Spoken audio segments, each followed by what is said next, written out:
Bonjour, bienvenue dans cette capsule consacrée aux grands jalons de l'histoire politique allemande, grosso modo de 1871, date à laquelle pour la première fois les Allemands se sont réunis dans un État national, jusqu'aux années 1990, période au cours de laquelle les Allemands se sont réunifiés dans le cadre d'un État démocratique. Traditionnellement, on divise cette longue évolution politique en 5 périodes. De 1871 à 1918, les Allemands sont réunis pour la première fois dans un État-nation, mais qui reste autoritaire, c'est le temps de l'Allemagne impériale. De 1918 à 1933, l'Allemagne connaît sa première expérience démocratique sous la République de Weimar. De 1933 à 1945, les nazis installent une dictature de nature raciste, c'est le Troisième Reich. De 1945 à 1991, la guerre froide entre les États-Unis et l'Union soviétique aboutit, comme vous le savez, à la division de l'Allemagne en deux États opposés, la République fédérale allemande à l'ouest et la République démocratique allemande à l'est. Enfin, en 1991, l'effondrement du communisme dans les pays de l'Est et en Union soviétique permet la réunification des deux Allemagnes. Reprenons maintenant chacune de ces périodes et voyons de plus près ce qui les caractérise.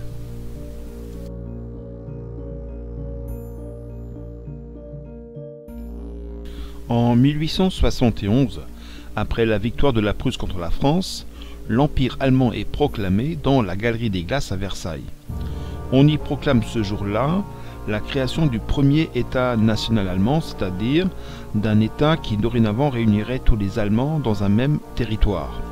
En fait d'État-nation, il s'agit plutôt d'une confédération d'États qui reste plus ou moins autonome et qui reconnaît le roi de Prusse comme leur empereur.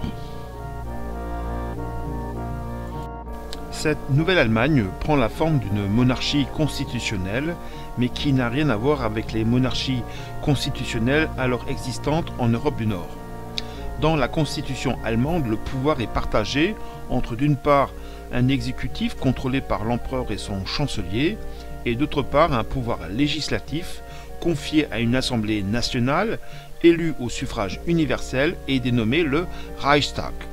En réalité, l'Empire est tout sauf une démocratie, puisque l'empereur et son chancelier exercent le pouvoir sans rendre de compte à personne, et que le Reichstag est plus ou moins sommé de voter des lois utiles au gouvernement du chancelier. Cependant, la vie politique se démocratise sous l'effet de l'industrialisation. Peu à peu, le chancelier doit tenir compte des nouvelles forces politiques qui émergent. Le SPD, c'est-à-dire le Parti socialiste qui défend les intérêts de la classe ouvrière, et le Zentrum, le centre en français, qui incarne les aspirations conservatrices sur le plan social et libérales sur le plan politique de la bourgeoisie catholique.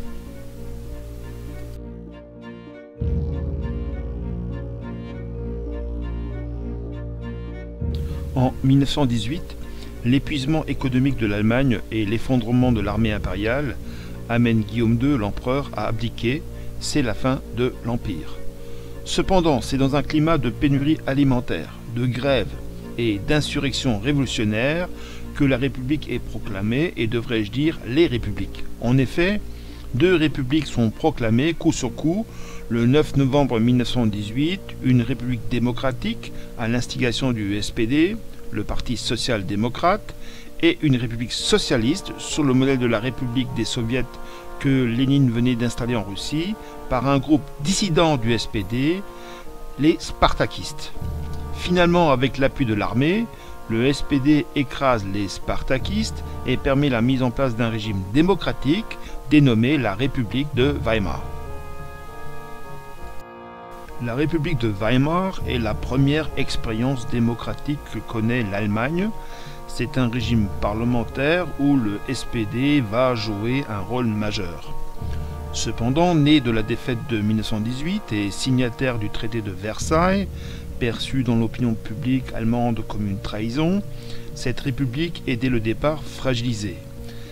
Fragilité d'autant plus grandissante car elle doit faire face à l'occupation par la France de la Ruhr, doit faire face à l'hyperinflation suite à cette occupation, et à la montée de partis extrémistes qui ne cherchent qu'à l'abattre, que ce soit le NSDAP d'Hitler ou le KPD, le parti communiste allemand créé par les derniers spartakistes. Finalement, c'est la crise mondiale de 1929 et la montée du chômage en Allemagne qui permettra à Hitler de s'imposer comme chancelier en 1933. Prise de pouvoir qui sera le prélude au démantèlement de la première République démocratique allemande.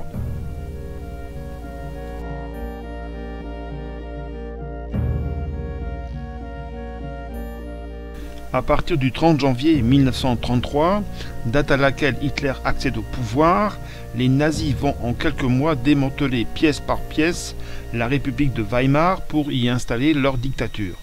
C'est aussi l'occasion pour eux d'éradiquer de la société leurs ennemis politiques de toujours, les socialistes du SPD et plus particulièrement les communistes du KPD. En mars 1933, l'incendie du Reichstag est l'occasion pour les nazis d'éliminer leurs adversaires politiques.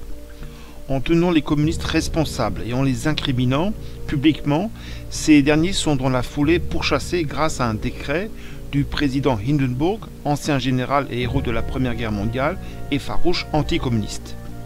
Hitler obtient les pleins pouvoirs, ce qui lui permet d'interdire les syndicats, mais également tous les partis politiques dont les principaux dirigeants sont arrêtés et internés dans des camps de concentration comme Dachau par exemple.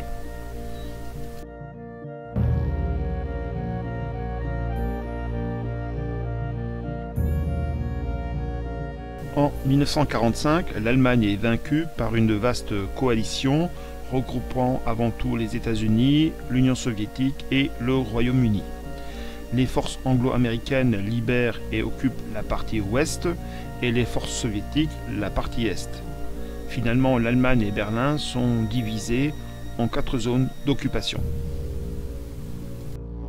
À partir de 1947, la méfiance entre Américains et Soviétiques sur l'avenir de l'Allemagne et d'une manière générale de l'Europe provoque une guerre froide entre les deux puissances.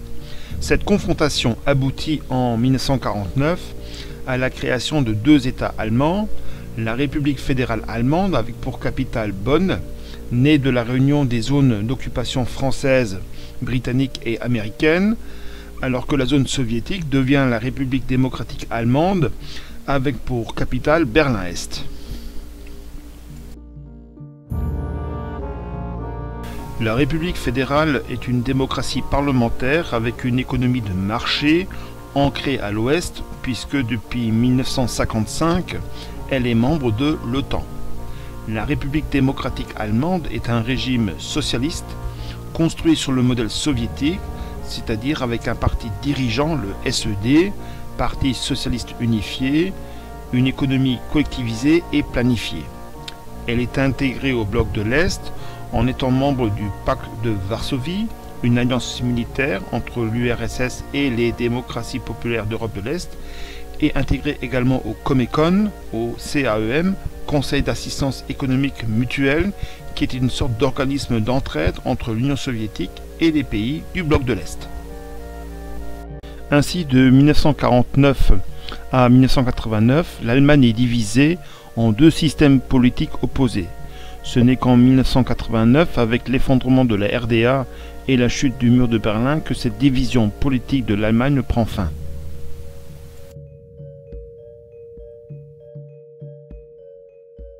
Si le mur de Berlin tombe en 1989, il faut attendre 1991 pour que la réunification des 2 Allemagnes ait lieu.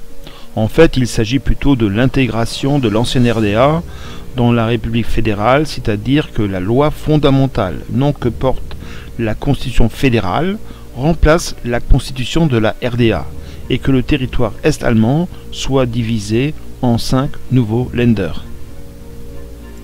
Le poids démographique des 5 nouveaux Länder, le rejet du socialisme dans l'ancienne RDA, ainsi que la tertiarisation de l'économie allemande changent radicalement la donne politique dans l'Allemagne réunifiée, en assurant le pouvoir aux chrétiens démocrates de la CDU, le parti conservateur de centre-droit, et en affaiblissant le SPD. La CDU dirige ainsi l'Allemagne de 1989 à 1998 avec Helmut Kohl comme chancelier et depuis 2002 avec Angela Merkel comme chancelière. Depuis la réunification, l'Allemagne se gouverne au centre. Ce constat est également fait par le SPD, qui, de parti ouvrier en 1873, devient un parti du centre. Une mue politique qui permet à Gerhard Schröder de ramener les sociodémocrates au pouvoir entre 1998 et 2002.